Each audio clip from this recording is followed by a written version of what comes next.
ശബരിമലയിലെ മിൽമനയി ക്രമക്കേടിൽ ക്രൈംബ്രാഞ്ച് അന്വേഷണത്തിലെ സർക്കാർ ഉദ്യോഗസ്ഥരും കരാറുകാരും ഉൾപ്പെട്ട ക്രമക്കേടായതിനാൽ വിജിലൻസ് അന്വേഷണം മതിയാകില്ലെന്ന് ദേവസ്വം മന്ത്രി കെ മുരളീധരൻ. ദേവസ്വം വിജിലൻസ് നാളെ റിപ്പോർട്ട് നൽകുമെന്നും മുരളീധരൻ പറഞ്ഞു. വിഷയത്തിൽ ദേവസ്വം വിജിലൻസിനോട് ഞങ്ങൾ റിപ്പോർട്ട് ആവശ്യപ്പെട്ടിട്ടുണ്ട്.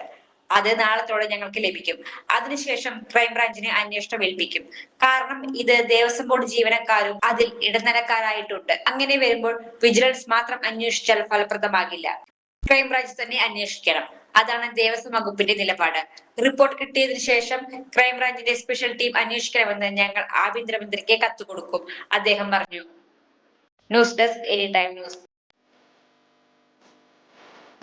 17 വർഷത്തെ ഈവന്റ് മാനേജ്മെന്റ് രംഗത്തെ സേവനം ജനശ്രദ്ധയാകർഷിച്ച Highlook party planet and events വടക്കാഞ്ചേരിയിൽ wedding catering service, birthday decoration, haldi property rentals, corporate event, exhibition, inauguration, travel tourism, photography and video, honeymoon package എന്നിവ ഇനി ഞങ്ങളിലൂടെ ആഘോഷമാക്കാം.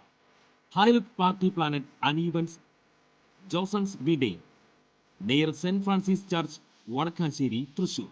ഫോൺ 9497558576 9745451369. കൂടുതൽ വാർത്തകൾക്ക് ഞങ്ങളുടെ ചാനൽ സബ്സ്ക്രൈബ് ചെയ്യുക. ഫേസ്ബുക്ക് ഫോളോ അപ്പ് ചെയ്യുക. വാർത്തകൾ വേഗത്തിലറിയാൻ എനി ടൈം ന്യൂസ്.